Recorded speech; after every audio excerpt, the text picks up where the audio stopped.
We discuss the updates and progress being made on the vaccine front. There has been one question that we've been getting quite a bit here, and that has to do with whether or not your employer can tell you it's time to take one of those vaccines if they should get approved before you return back to the office. And it's an interesting legal question, no doubt, without precedent here. And here to discuss that with us and the big question around this is our next guest, Lindsay Ryan. Polsinelli principal attorney joins us here. And Lindsay, I mean, when we talk about it, it is an interesting question, but what does precedent say? Because I know that there is a bit about that when we think about the flu vaccine as well. So how should people and employers be thinking about it? Right. Well, thanks for having me, Zach.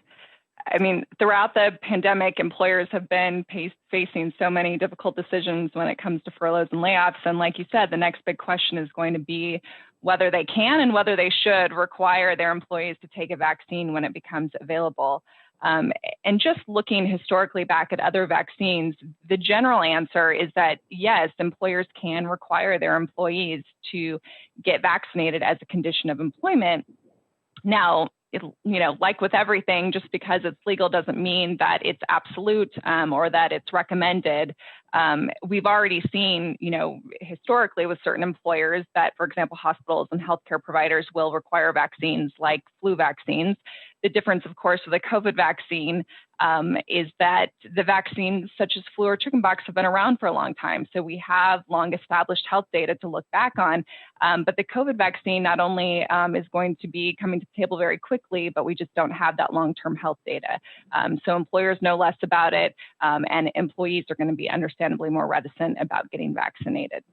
And not only that, but I mean, there's also this, I guess, privacy question that we're seeing play out here too when we think about cases in the office, whether or not you're allowed to talk about it if someone tests positive. I mean, there does seem to be that in the background playing out through all this too. You're exactly right. And I think one thing that employers need to keep in mind, I mean, first, if employers do choose to mandate the vaccine, they need to be prepared to make accommodations for employees, whether it be on disability grounds or religious grounds. But secondarily, even if it's lawful to mandate a vaccine, employers should expect that there's going to be pushback from employees who, even if they don't consider themselves anti-vaxxers, are going to be understandably reticent about taking a vaccine that is so new. And, they may feel like their privacy is being invaded by an employer mandating such a new vaccine that they know so little about. From the employer's perspective, of course, this could result in low employee morale. They could actually see employees refuse to come into work if they feel strongly enough about it that they just decide not to work, and that could put employers in a tough spot.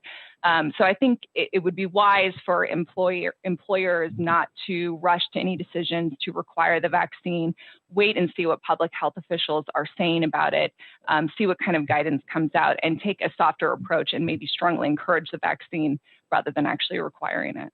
Yeah, when we think about it, I mean, so much of these legal discussions always boil down to those one or two outliers that make most of these cases most interesting when we think about it. And inevitably, there might be someone who, even after being strongly encouraged to take the vaccine in the office, I mean, if you have other employees in that office finding out that maybe they're not being uncomfortable with things, I mean, at what point does it become, who here has the power when you think about precedent between the employee and the employer, if there is such a thing in these discussions as the upper hand? Well, there's different ways in which we could see liability arising out of these situations. I mean, certainly what I alluded to before, there may be employees that are actually refusing to get vaccinated based on disability grounds or based on religious grounds. And in that case, we're looking to the Americans with Disabilities Act when it comes to disability requests for accommodations. We're looking to Title VII when we're talking about religious exemptions. But also employers need to consider, for example, that unionized employees may have collective bargaining rights, and they need to be consulting the collective bargaining agreement in these situations. There also may be concerns about heightened workers' compensation claims if employers are actually mandating the vaccine and then we see negative or adverse health effects among employees. So depending on the circumstances that arise, there are a variety of ways in which we can see liability arise for the employer under many different laws.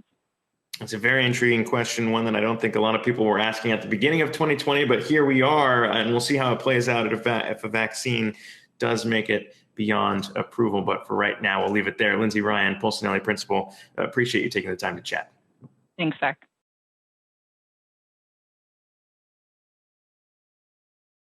Hey investors, Zach Guzman here. Are you interested in learning more about the markets and getting the latest financial news? Well, then click right here to subscribe to our Yahoo Finance YouTube channel.